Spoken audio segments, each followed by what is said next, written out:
할렐루야, 할렐루야. 우리 주께서 오늘 우리 모두에게 이 말씀을 통해 은혜를 주시기를 소원합니다. 말씀의 제목은 예수님이 이 세상에 오신 것은 이라는 제목이고, 본문은 요한일서 3장 5절에서 8절입니다. 인류 역사의 중심은 예수 그리스도입니다. 그래서 인류 역사의 연대를 예수님의 탄생을 기점으로 해서 BC 기원전과 AD 기원 후로 나누는 것입니다. 예수 그리스도의 탄생 전인 Before Christ를 약자로 BC 기원전이라고 부르고, 예수님이 탄생하신 이후인 Anno Domini, 이것의 약자가 AD입니다. 그래서 AD를 기원 후로 부릅니다. 이는 예수 그리스도가 인류 역사의 중심이라는 의미였습니다. 우리는 예수님의 탄생을 축하하고 기념하는 것이 바로 성탄절임을 압니다. 화려한 불빛 밑에서 인생을 즐기거나 많은 세일하는 스토어에 가서 좋은 물건을 사는 것으로 성탄절기를 맞이하라고 우리에게 주시는 것은 아닙니다. 성탄, 거룩하신 예수님이 이 세상에 왜 오셨는가 라는 사실을 분명히 우리에게 가르쳐 주시기 위하여 하나님은 우리에게 이 성탄절기를 주셨습니다. 오늘 본문에서는 두 가지의 분명한 목적을 가지고 예수님이 이 세상에 오셨다라고 말씀을 하셨습니다. 첫째로 죄를 없이 하기 위하여 오셨습니다. 5절, 그가 우리 죄를 없이 하려고 나타내신 바 된 것을 너희가 아나니 그에게는 죄가 없느니라.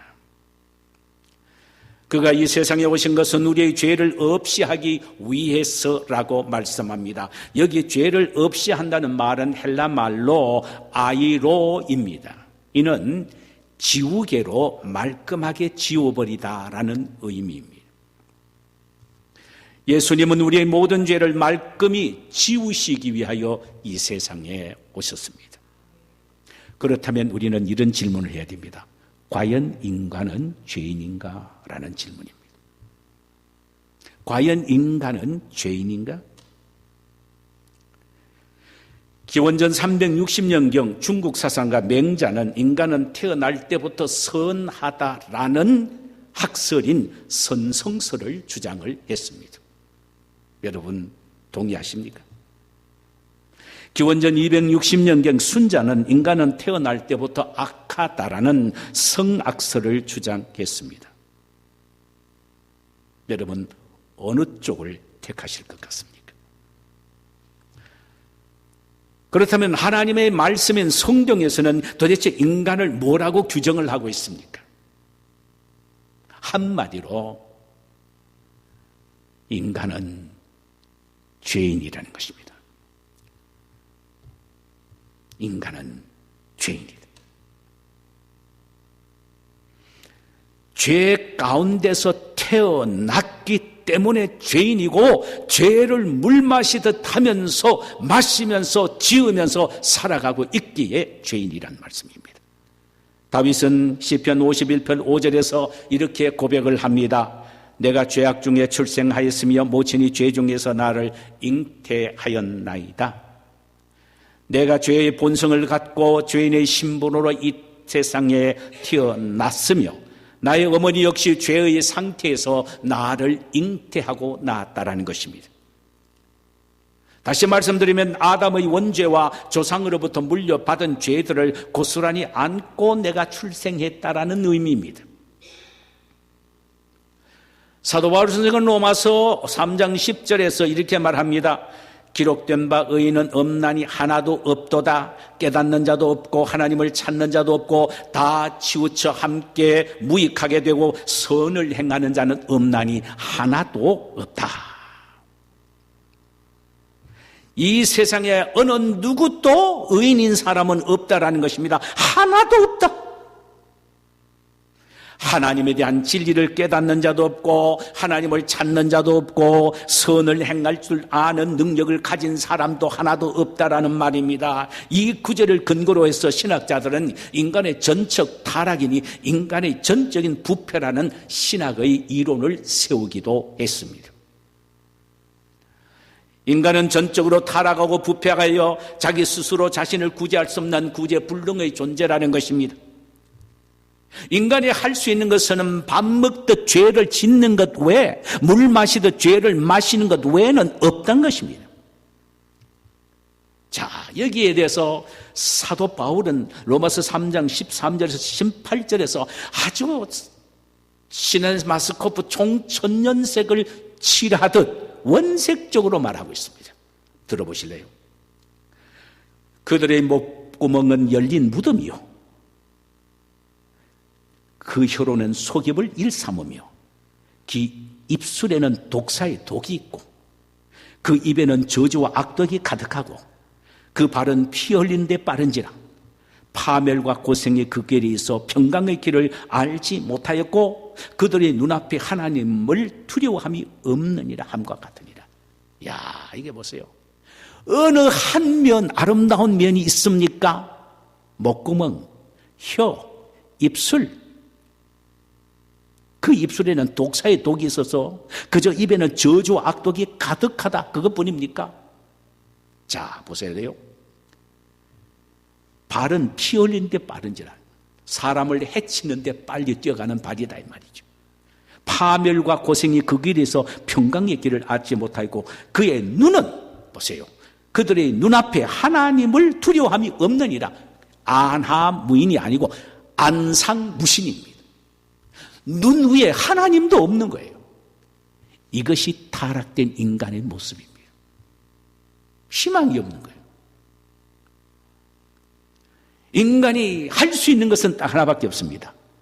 죄를 짓되 즐기면서 죄를 짓는 것입니다. 여러분, 인간의 본성이 어떤 존재인가를 알게 될 때 거기서부터 신앙이 시작이 되는 것입니다.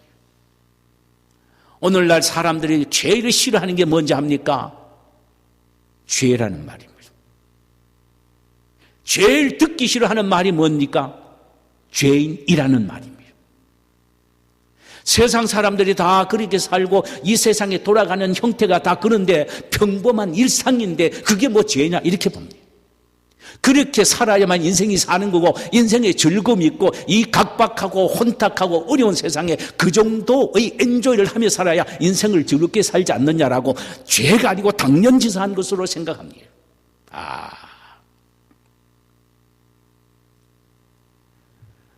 그러나 인간은 처참한 죄인이요, 이런 죄 때문에 초래될 종국에 대해서 벌벌 떨며 살아야 합니다. 이것이 신앙의 시작이라는 말입니다.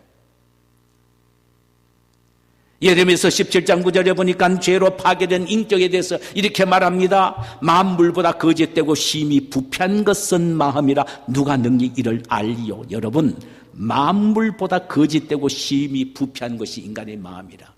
여러분 그렇게 생각 안 되십니까?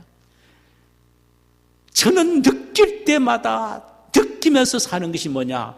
내 마음은 금강석처럼 단단한 마음이구나. 정말로 예레미야 말씀처럼 만물보다 거짓되고 심히 부패한 것이 내 마음이구나 하는 것을 느끼게 되는 겁니다. 여러분들도 그러실 것입니다. 이런 인간에게 주어진 이런 운명이 뭔지 아세요? 죄값으로 이 세상에서 불안과 공포와 고통 속에 살다가 죽고 난 이후에는 하나님의 심판을 받아 지옥 형벌을 면하지 못하는 존재가 되었다라는 사실입니다. 성도 여러분, 원래 인간은요, 하나님이 위하여 하나님의 형상대로 지음을 받은 하나님을 보시기에 참으로 아름다운 존재였습니다. 최초의 피조물인 아담이 그러했다라는 말씀이 옳습니다. 하나님은 아담에게 에덴이라는 거주의 한계를 주셨습니다. 그곳에서 하나님은 아담에게 질병과 고통과 죽음을 맛보지 않고 영원히 살 수 있는 선택의 기회를 주셨는데, 그것이 바로 동산에 있는 모든 실과는 먹되 동산 중앙에 있는 선악과는 먹지 말라는 바로 이 말씀이었습니다. 만약 하나님의 이 말씀에 순종하여 선악과를 먹지 않으면 영원히 살게 될 것이며, 먹으면 아름다운 나그네에서 추방되고 고통과 질병과 죽음의 형벌을 얻게 될 것이라는 말씀을 하셨습니다. 그런데 아담은 하나님의 말씀에 불순종하여 선악과를 따먹게 되었고, 그 결과 그는 아름다운 동산에서 쫓겨나 고통과 죽음을 얻게 된 것입니다. 이 비참함은 자신 혼자에게만 주어진 것이 아니라 오고 오는 모든 그의 후손인 인류에게 공통적으로 주어진 운명이었습니다. 그러므로 아담의 피를 이어받은 모든 인간은 끊임없이 하나님을 불신하고 그분의 말씀에 불순종하게 되었으며, 하나님은 이런 인간에게 분노를 느끼셨습니다. 그래서 고통과 질병과 죽음과 지옥 형벌을 내리신 것입니다. 하나님이 인간에게 이런 형벌을 내리신 것은 죄 때문이었습니다. 인간이 하나님으로부터 이런 형벌을 받을 원흉은 바로 죄 때문이었습니다. 죄가 인간에게 있도록 비참한 결과를 가져오게 한 것입니다. 하나님은 당신의 형상대로 지음을 받은 인간이 이토록 처참하게 되어가는 것을 참아 보실 수가 없었어서 비극의 원흉인 죄 문제를 해결하기 위하여 당신이 친히 방법을 강구하신 것입니다. 그 강구 방법이 당신의 외아들 예수를 우리와 동일한 육신의 몸을 입혀 이 세상에 보내시오, 인간의 모든 죄를 그에게 짊어지워 십자가에서 죽게 하심으로 인간의 죄값을 지불하게 하셨습니다. 이를 성경에서는 우리가 받아야 할 저주를 그가 친히 받았다는 말로 갈라디아서 3장 16, 13절에서 바울은 이렇게 말합니다. 그리스도께서 우리를 위하여 저주를 받은 바 되사 율법의 저주에서 우리를 속량하셨으니 기록된 바 나무에 달린 자마다 저주 아래 있는 자라 하였음이니라. 죄를 지은 자는 저주 아래 있는 저주를 받는데, 그 저주의 현장이 바로 나무에 달리는 것입니다. 옛날에 그랬어요. 구약시대 때요. 나무에 달았어요. 부모에게 불효한 자식은요, 돌로 쳐 죽여서 그를 나무에 달았습니다. 죄 때문입니다. 나무에 탑니다.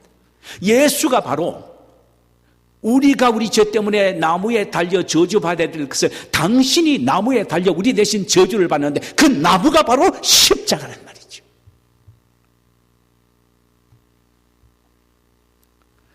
그러므로 누구든지 예수가 자신의 죄를 위하여 십자가에 못 박혀 죽으신 자신의 구세주라는 사실을 믿는 사람은 그 죄가 지우개로 깨끗이 지워지듯 용서함을 받는 것입니다.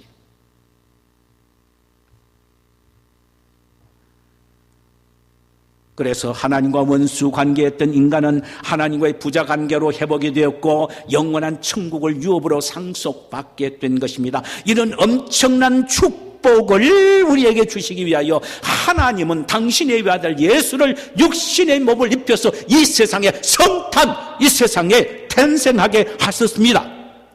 이 절기를 기억하는 날이 바로 성탄절입니다. 성탄절기입니다.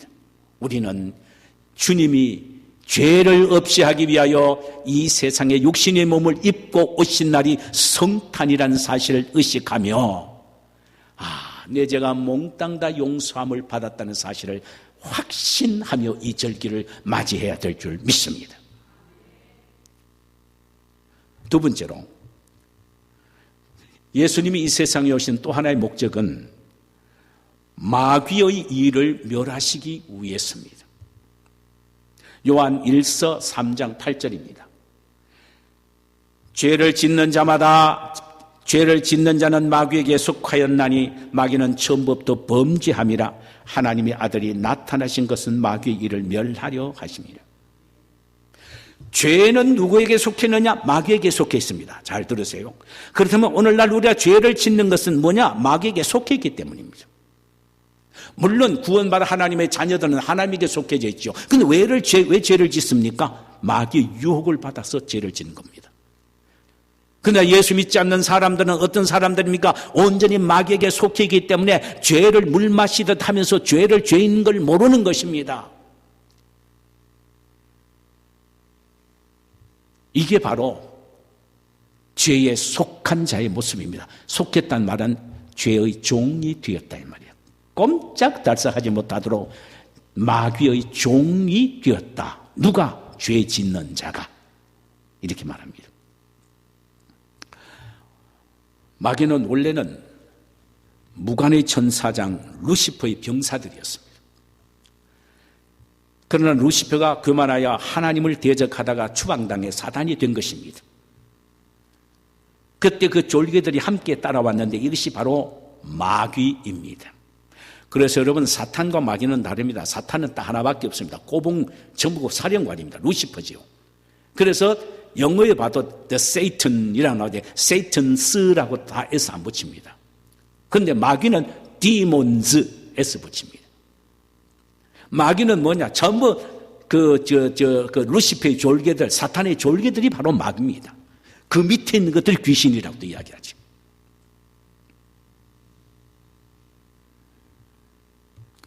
타락한 인간이 에덴에서 쫓겨났을 때 하나님은 그들을 사탄의 지배 속에 있게 허용하셨습니다. 그래서 사탄은 타락한 인간의 마음과 영혼을 사로잡아 자신의 꼬봉으로 만들어 하나님을 불신하고 대적하게 만든 것입니다. 그리고 뒤에서 조종하여 끊임없이 불의와 악을 행하도록 조장하는 것입니다. 완전히 마귀에게 속해가지고 종처럼 생활하게 했다 이 말입니다. 이 사실을 에베소서 2장 2절 이하에서 사도 바울 선생은 이렇게 표현을 했습니다. 그때 너희가 그 가운데서 행하여 이 세상 풍속을 쫓고 곤중 권세 잡은 자를 따랐으니 곧 지금 불순종의 아들들 가운데 역사하는 영이라. 여기에 따랐다는 말은 종처럼 끌려다녔다 이 말이죠. 그때 어느 때? 예수가 오시기 전, 개인적으로 예수를 구주로 받아들이기 전 이 세상의 영적 세계의 모습이 이렇다 이 말이죠. 꼼짝하지 못하도록 모두 다 공중 권세 잡은 악한 영들의 꼬봉이 돼서 끌려다녔다 이 말이죠. 마귀란 놈은 죄라는 통로를 타고 인간 속에 들어와 인간으로 하여금 악을 행하게 만들고 악을 품게 만들고 악을 생각하게 만듭니다. 인간은 마귀의 조정에 의하여 움직이게 되고 그 쇠사슬에서 도저히 벗어날 수 없는 종이 되고 만 것입니다.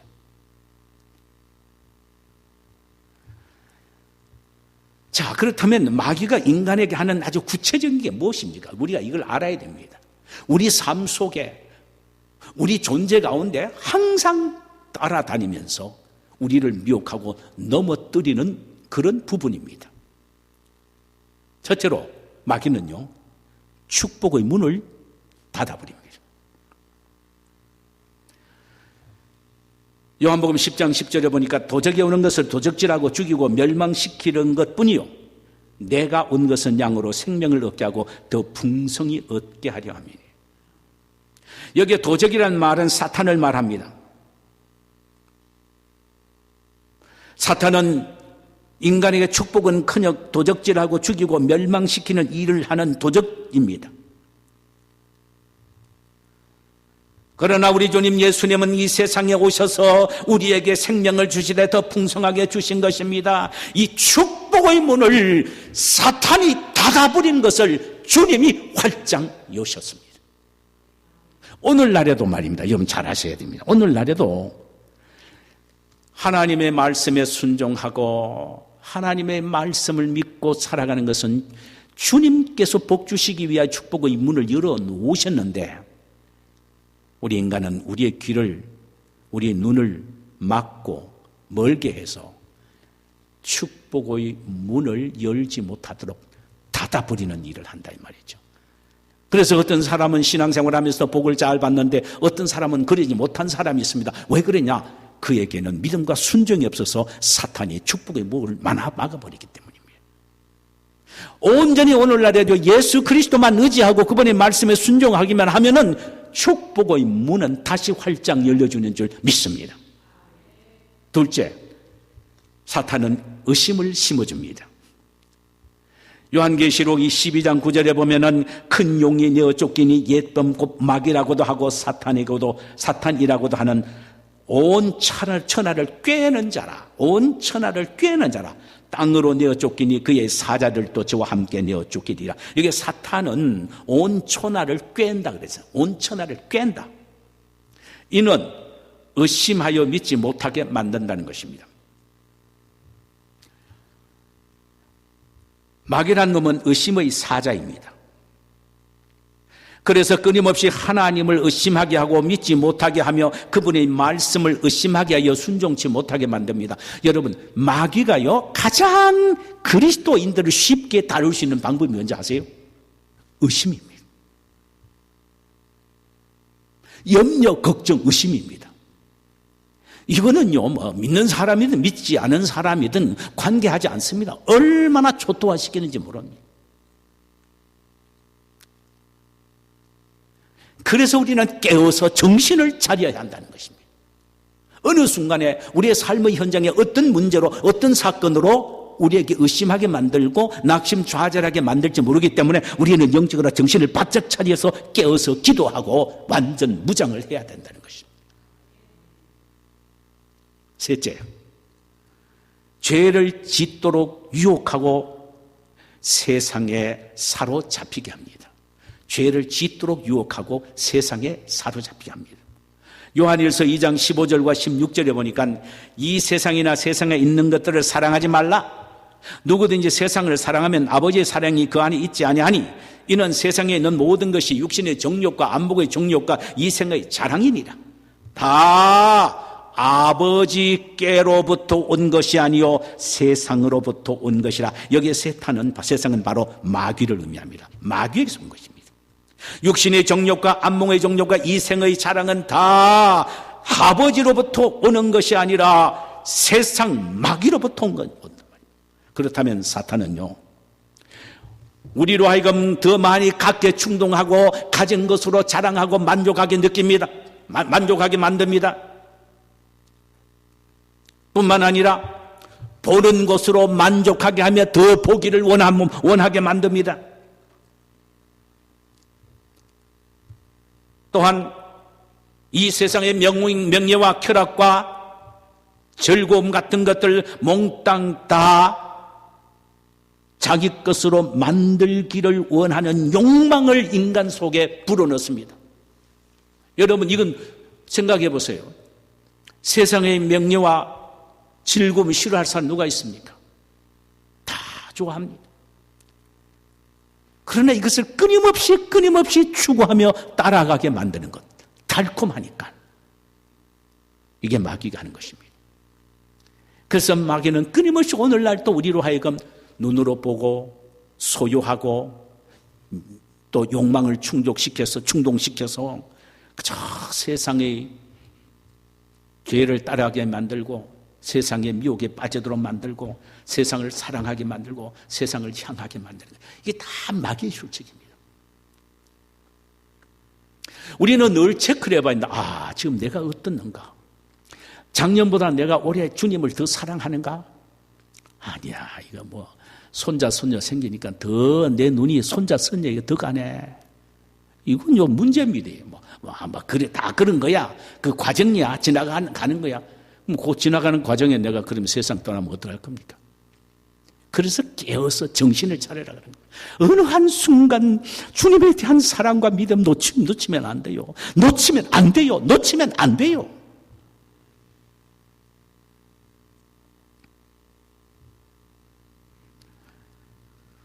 그 모든 것들은 다 하나님에게 속한 것이 아니라 마귀에게 속한 것이기 때문입니다. 넷째로는 마귀는 우리를 낙심하게 만드는 것입니다.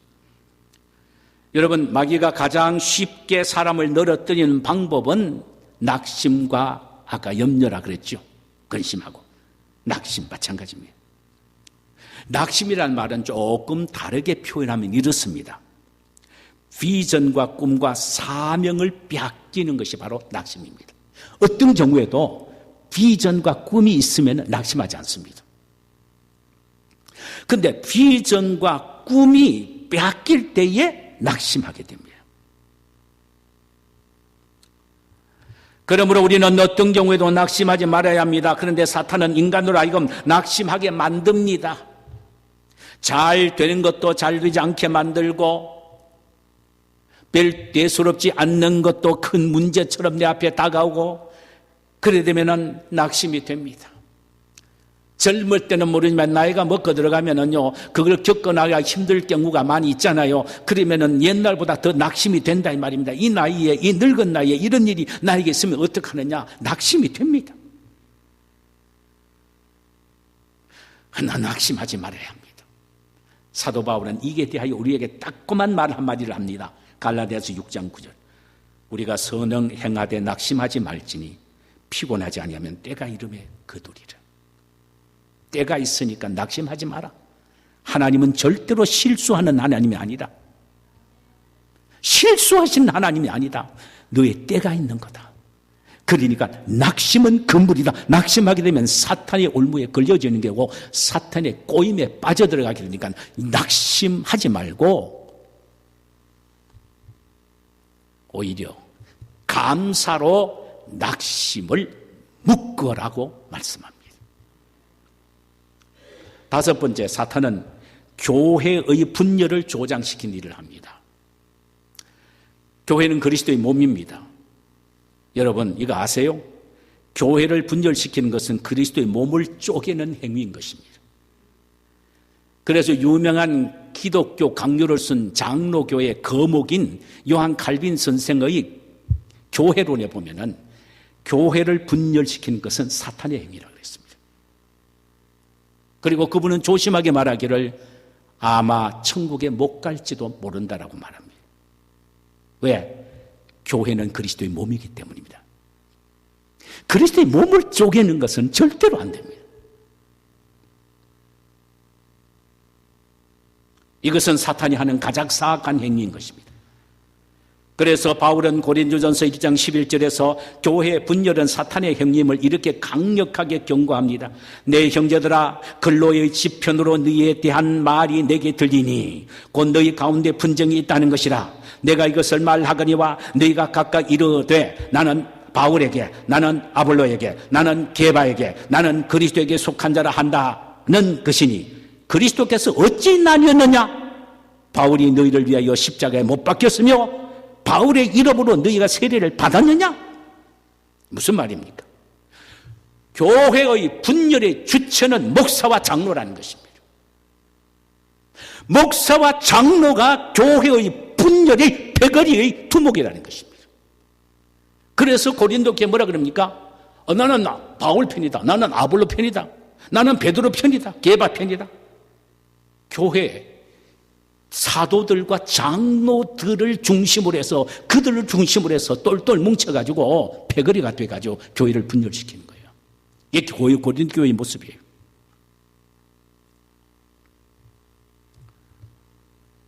사탄은요, 목사나 장로를 이용하여 주님의 몸된 교회를 분열시키는 일에 앞장서게 합니다. 이건 철저하게 회개해야 됩니다. 여섯 번째, 복음의 광채를 가리는 일을 하는 것입니다. 고린도후서 4장 4절에 보니까 그 중에 이 세상의 신이 믿지 않은 자들의 마음을 혼미하게 하여 그리스도의 영광의 복음의 광채가 비치지 못하게 함이니 그리스도는 하나님의 형상이니라. 사탄은 사람의 눈을 가리고 마음을 혼미케 하여 복음을 통하여 비춰주는 아름다운 광채를 듣지도 보지도 느끼지도 못하게 하는 것입니다. 그래서 아무리 복음을 전해도 사탄이 귀를 막고 있기 때문에 아무리 옆에 있는 사람, 아무리 친척에게 복음을 전해도 못 받아들입니다. 왜 그러냐? 복음의 강체를 사탄이 가려버리기 때문입니다.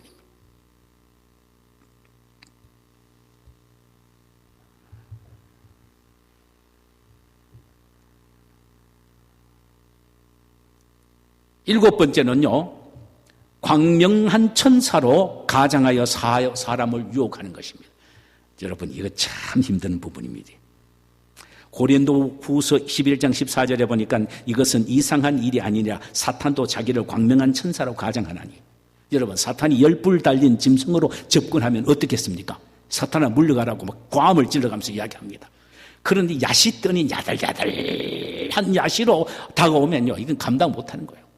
해볼래 해가지고 음의 축복이네 이렇게 나온단 말이에요. 그 말이에요.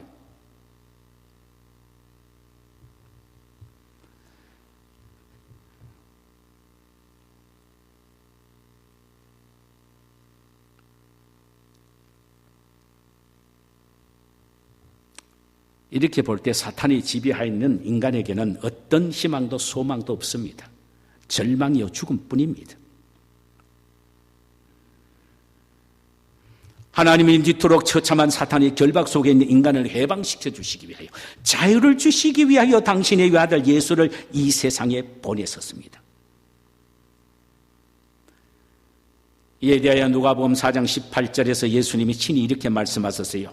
주의 성령이 내게 임하시니 이는 가난한 자에게 복음을 전하게 하려 하시려고 내게 기름을 부으사 나를 보내사 포로된 자에게 자유를 눈먼 자에게 다시 보게 함을 전파하며 눌린 자를 자유롭게 하고라고 했습니다. 예수님이 세상에 오신 목적은 오직 사탄의 결박 속에 있는 인간에게 결박을 끊어버리고 자유를 주어 마귀의 종에서 하나님의 자녀로 만드시기 위해서입니다. 할렐루야!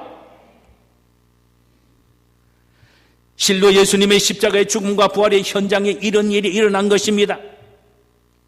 종교 지도자들과 총독 빌라도와 로마 병정들을 충동시켜 예수님을 죽게 했을 때 사탄은 자신이 이긴 것처럼 착각했습니다. 그러나 예수님의 부활로 사탄은 그 머리를 밟혀서 치명적인 존재가 되었습니다. 기세가 당당하던 사탄은 힘이 꺾이고 인간을 얽어매고 있는 쇠사슬은 끊어졌고 드디어 인간은 마귀의 권세에서 해방된 것입니다. 그때부터 마귀에 의하여 귀가 막혔던 인간은 예수 그리스도의 복음을 듣는 순간 귀가 활짝 열려서 천국의 음성을, 주님의 음성을 듣게 되고 영혼의 눈이 활짝 열려서 천국을 바라볼 수 있게 되었단 말입니다. 마귀에 의하여 시기와 질투와 미움으로 얼어붙었던 인간의 마음은 복음을 듣는 순간 가슴이 뜨거워져서 용서와 이해와 사랑의 마음으로 바뀌어지게 된 것입니다. 여러분 이 부분에 대해서 어떻게 생각을 하십니까? 여러분은 어떻게 생각하십니까? 맞습니다. 이 성탄 절기에 우리가 느끼고 생각해야 될 것은 나는 이제 마귀의 종에서 하나님의 자녀가 되었고 지옥 자식에서 천국 백성이 되었다라는 확실한 믿음을 가져야 합니다. 확실한 믿음을 가져야 됩니다. 말씀을 맺겠습니다. 성탄절, 여러분은 어떤 의미로 이 성탄 절기를 받아들입니까? 성탄이란 귀하신 예수님이 육신의 몸을 입고 이 세상에 오셨다는 것입니다. 분명한 목적을 갖고 오셨습니다. 무슨 목적입니까? 우리의 모든 죄를 지워버리시기 위하여 오셨다. 그렇다면 우리는 그 사실을 아멘 하면서 믿어야 합니다. 십자가의 피를 통하여 나의 모든 죄를 몽땅 지워버리셨다는 예수님의 정결케 하심의恩종을 아멘 하면서 내가 받아들여야 됩니다. 성탄절기에 이걸 마음속에 받아들여야 됩니다. 그리고 예수님은 온통 세상을 뒤덮고 있고 다스리고 있는 공중 권세 잡은 이 사탄의 세력을 어떻게 해요? 밟아 이겨서 우리를 자유케 하셨다는 사실, 이 사실을 우리가 믿어야 합니다. 이제는 마귀의 종 노릇하는 데서 해방이 되어 하나님의 자녀가 되었으니 하나님이 주시는 천국의 기쁨과 평안과 은혜와 즐거움을 매일매일 우리가 누리면서 살아야 될 줄 믿습니다. 이런 축복이 우리 모두에 있기를 주님의 이름으로 축원합니다.